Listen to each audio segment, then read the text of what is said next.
It was announced in July that Jodie Whittaker would be taking on the role of the 13th Doctor after Peter Capaldi ends his tenure as the 12th Doctor in this year's Christmas special. And since then, it's been a bit interesting watching the internet kind of sometimes explode, sometimes not. It's kind of evolved into an argument at this point. And then the argument kind of died down. But every time like a new article comes up, it just pow, pow, pow. Oh, this is still terrible. No, this is still great. You're the problem. No, you're the problem.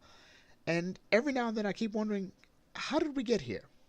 So that's what we're going to do today. We're going to talk about how we got to Jodie Whittaker as the 13th Doctor and what that has meant for the fandom and hopefully what we can expect afterwards.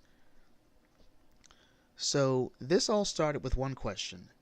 Can the Doctor regenerate into a woman? For those of you that don't know, when the Doctor or any Time Lord should die, like they get shot, they fall off a building, they get poisoned, their body will undergo total cellular regeneration. Every cell in their body will change, their appearance will change, and they will essentially have a new life, to an extent. And for the longest time, the Doctor's only regenerated into another man. And we kind of wondered, could that happen? Could the Doctor change into a woman? Could the Doctor change color? And so on and so forth. The concept of regeneration is essentially that anyone can be the Doctor. So the question is, well, why not? And this question has been occasionally answered by Stephen Moffat, the current showrunner who will be ending his tenure with this year's Christmas special. Stephen is a longtime fan of the show, and he's teased the idea for a long time. Before he became showrunner and before Doctor Who even came back on the air with Eccleston and Russell T Davies, he did a parody episode of Doctor Who called Curse of the Fatal Death, where the Doctor does regenerate into a woman and hooks up with the Master at the end. But it's still a funny idea. So we kind of went through that as like a little joke idea, but then it came on a bit forward even more.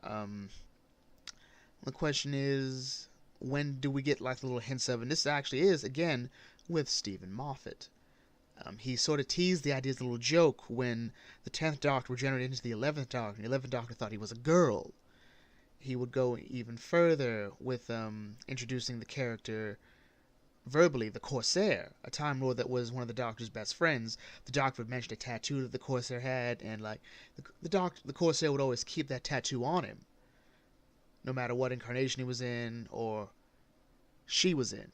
You see a little fun thing there. He's sprinkling the idea, getting you used to the idea, so that when it finally happens, hey, we saw it, we heard about it, it's here. That's good. Moffat's very good at slowly introducing concepts, just not all the time, but that's something for another time. Then when Peter Capaldi became the 12th Doctor, we got the introduction of Missy, who we found out was the new incarnation of the Master. And then later on, in an episode called Hell Bent, which is not that good of an episode, we saw the General, another Time Lord, get shot and regenerated into a black woman. And she said that her previous incarnation, that was a man, was the only time she'd ever been a man in her 11 plus incarnations. So if anything, changing gender or sex, I forget, is sort of like that one time in band camp for Time Lords. It's not something they always do, but every now and then they'll flip a coin. So that's how we kind of got there. Now, the fan base has been a bit divided with the casting choice of Jodie, and by that I mean there are extremes. And this is sort of the problem with fandoms. Fandoms never have a casual response to anything. It's always, this is going to be the biggest, this is going to be the greatest or the worst thing ever. And for Doctor Who, that's always kind of been the thing whenever a new Doctor is cast. But this time, it was more politically charged, I want to say. On the pro side, it's like, yeah, this is the greatest thing ever. Equality. We're finally broadening our horizons. It's time for a woman to take the role of the Doctor. And on the other side is, oh my god, the SJWs have infiltrated Doctor Who. more than before. It's gonna go all downhill from here. I'm gonna stop watching. And it's like, well, if you want to watch it, you're not a real fan. Well, if you don't want to watch it, you're not a real fan. And it's just kind of degrading to that point. There was very little civil discourse on that side, and it didn't help that even the actors that had in Doctor Who had sort of taken this is the best news ever side, and that anyone who sort of like casually disagreed with it were part of the problem.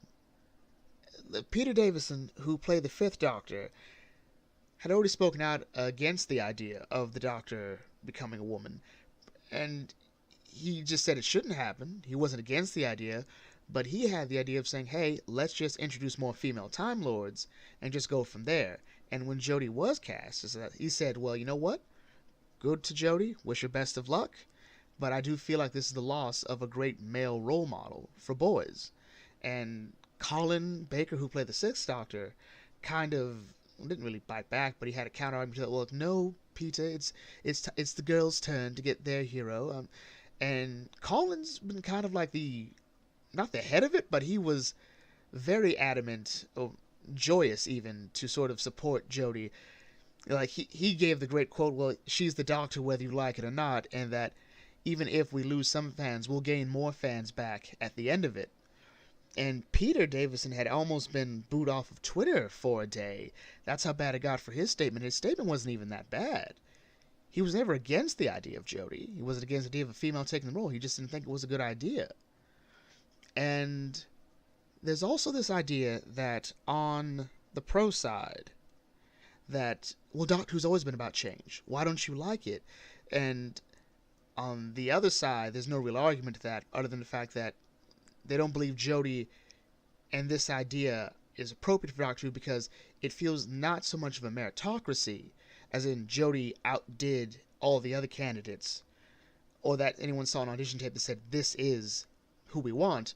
No, it was just, we want a woman, so we took a woman. That's how, I want to say, the more rational, anti-Jodie side feels about this.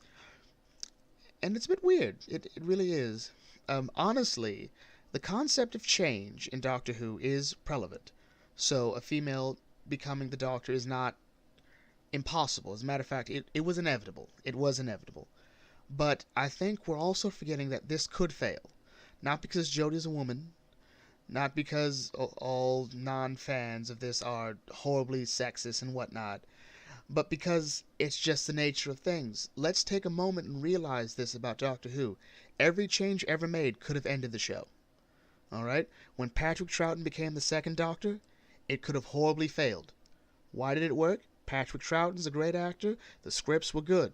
When Doctor Who went into color, it could have failed. What happened? John Pertwee, great actor. Also, good scripts. Tom Baker played a very radically different Doctor than the other three. And what happened? Tom Baker was a great actor. There were good scripts to go with it.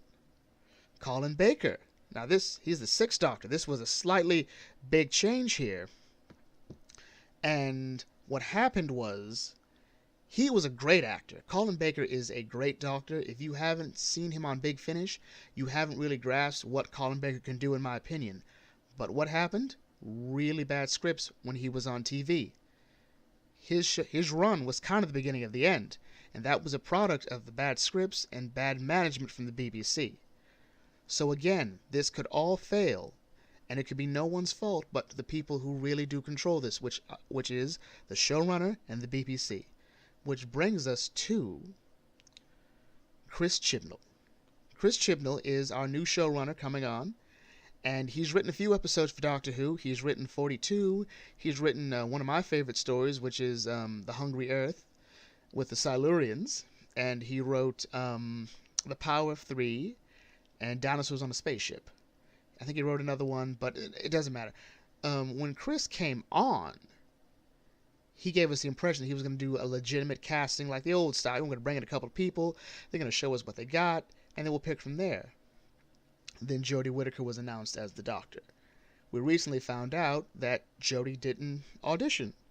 Jodie was just sort of not given the job, but she was offered the job. And Jodie, honestly, I'd been more upset if she didn't take the job. Who wouldn't take that job? as the Doctor. Few people turned it down, but for more personal reasons. But going back to Jodie and Chris, well, it makes sense for Chris to pick Jodie. Jodie has been a mainstay on a show that he headed called Broadchurch, and Jodie is, again, a lead.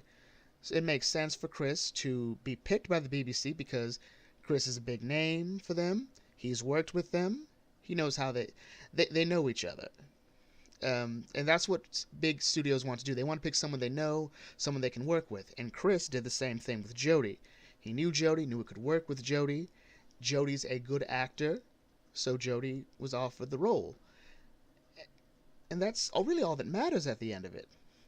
All I care about as a fan is that the person selected is a good actor. I don't know anything about Jodie, other than she was on Broadchurch, and all Broadchurch told me was that she knows how to play a sad person, because her son died in Broadchurch. Son was murdered, to be exact. So, wrapping this up, what I want us as fans to take from everything is that we need to go into this with an open mind, and we got to be fair about it. If this season doesn't work, let's make sure we know it doesn't work because the writing doesn't work, or the direction's bad. Not because, oh, well, Jodie's a woman, therefore I don't want to watch it. But also, Jodie's a woman, therefore I have to like it. We have to be honest here. If the season doesn't work, and give it a season, give it 3 episodes to a season, and if it doesn't work for you, hey, just come back later. Just come back later. Wait for someone to say, oh, this episode was really good, I think it'll go in the direction you want it to go, and that's fine. That's fine. Be honest, and be fair. That's all we can do. So, thank you for listening. This is our first video for the Bucket Think Tank. If you enjoyed what you heard here, please feel free to like, comment, share, and subscribe. And we will see you with something new, maybe a bit of Disney, or maybe some comic books.